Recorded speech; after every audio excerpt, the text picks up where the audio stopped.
So you've seen what the build can actually do. Let's break it down. Let's go into why it's so fun, why it actually works so well, and it's even able to do gold CT15s, especially on humanoid levels, but not necessarily as much on the beast level. So obviously we've got the Anyway and the Death Shields. Now obviously paired with Fortress and Moaning Winds, it's just the current like go-to when it comes to skill builds.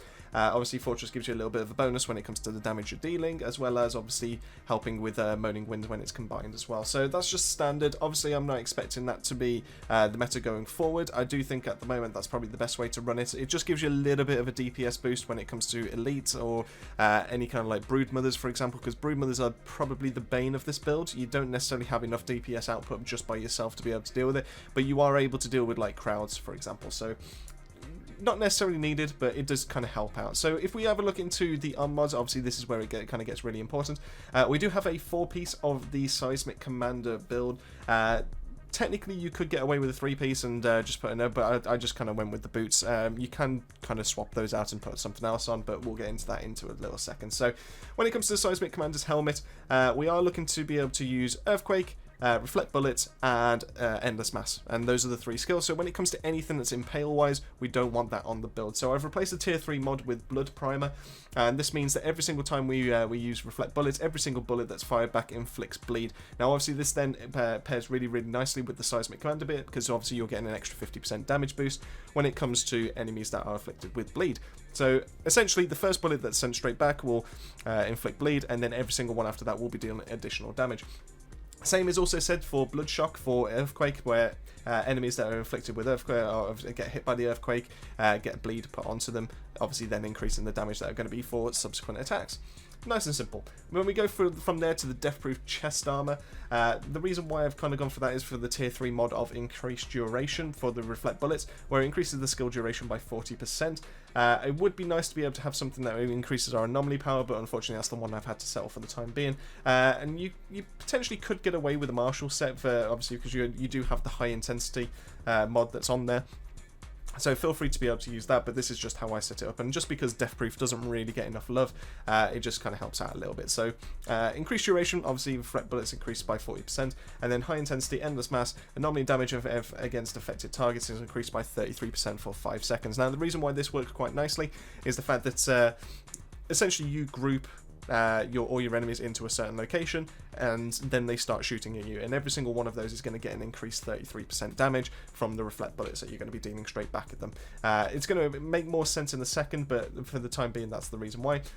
Seismic Commander's leg, standard, pretty much Tainted Blood, and then with the tier 1 mod straight after that for Bullet Acceleration, where every single bullet that's sent straight back deals an additional 106,617 damage. This is where the damage part of our Reflect Bullets is going to be actually increased by quite a bit, and each one of those is then going to be fed back into Seismic Commander, Tainted Blood, the increased anomaly damage from the Endless Mass, etc, etc. So we're going to start seeing some nice numbers coming from that, and the more bullets that are shot at us, the more bullets that are reflected back.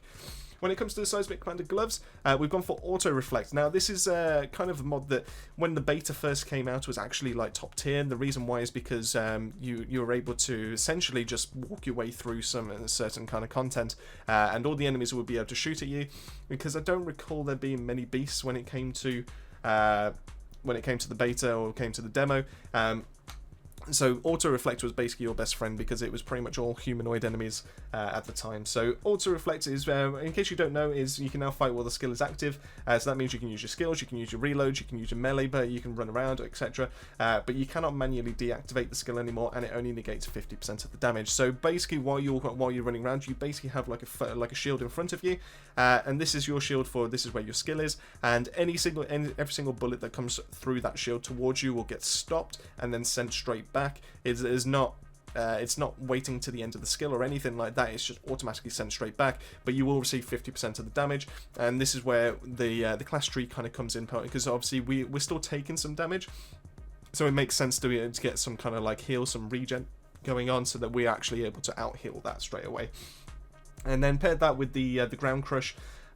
which increases the skill's base damage for Earthquake by 84,000. Just allows it to do a little bit more damage when it comes to Earthquake, and obviously benefits from the other ways of increasing the damage. And then lastly, I've gone for Seismic Commander's Foot Gear, and I've gone for a second Quake where the skill can be activated one more time before the cooldown, and then another tier 3 mod of Power Assimilation where it boosts our anomaly power by 11,000 for each elite present on the battlefield. That one you could potentially get away with using something else, but it's really nicely for like Chemplant, for example, considering how many elites actually do spawn in certain areas. You can get a nice anomaly power boost and obviously a nice damage boost just purely from having that mod around. If we go from there over to the skills, obviously I've already covered these, but we've got our Earthquake, our Reflect Bullets, and our Endless Mass. Nice and simple. I wish the cooldowns were a little bit less, but for the time being, that's what we've got to work with, and that's obviously not too bad. You can definitely get away with that. When it comes to the class tree, we're primarily bottom tree, and the reason why is because we're going for a bleed build. So we've gone for, obviously, anomaly power, cooldown reduction. Using Reflect Bullets increases our anomaly power by 45% for 10 seconds, so that's quite nice at the start, and that should last essentially how long this skill is actually out for, so you should see a nice damage boost every single time you activate that. Increase our resistance piercing, additional bleed duration, which is quite nice. It would have been nice to have picked up Red Rivers, but I think with how this is currently set up, it's the best way to go about it. Increased damage against enemies that are below 30% health. You're healed for 25% of your bleed damage for blood donation. I think this is the main way that we're able to get our health back. So essentially, when we've got Reflect Bullets up, every single time we're shot, we take some damage. We take that initial burst of damage. It's very, very small because obviously we are Devastators, and we've got our Protected by the Anomaly, where it increases our armor bonus by 40% of our anomaly power, so we should technically be nigh on unkillable. And then because of blood donation, because we're inflicting bleed straight onto the targets that have hit us, we're then healing straight back that damage that we're actually...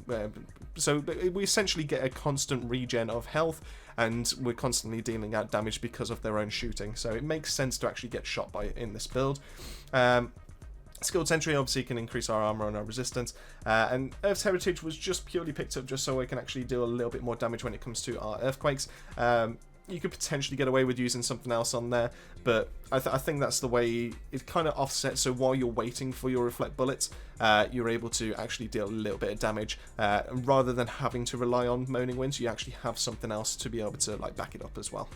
In terms of other mods that you could potentially get away with using, and ones I would highly recommend, you can actually get away with using Wide Horizons, which increases the skill's radius by 25%. It's not necessarily going to be as useful because of the absorbent skin, because we won't really be using this build when it comes to beast kind of levels, but having that extra radius allows you to pull in more enemies, and you can definitely get away with Captain Hunter, which increases your damage to elites by 25%. This does a decent job of dealing with elites in the first place, because most of the time they have some really full auto guns, or they can have like a minigun, for example, and it sends it straight back. So it's quite quick at taking down elites, but you can definitely get away with using something like Captain Hunter just to be able to do it that little bit quicker.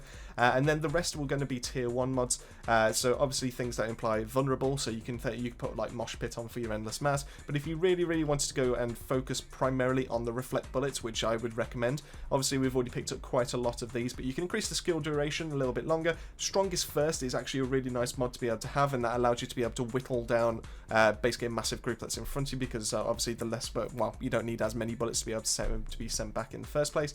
And then lastly, you can have Hollow Points, where all the reflected bullets apply vulnerable status, and then that means that every single person that's been hit is now got another 15% multiplier on top of them when it comes to damage, and it just really kind of helps out with spreading out that damage. So I really would recommend that you pick up some of these. It potentially could be better than the Power Assimilation. You could also pick up a another Earthquake, or be able to extend the range that it has, but yeah, there's a few things, so don't feel like pressured into using all those tier 3 mods. Feel free to customize it to how you want to play, but I would highly recommend picking up some of those.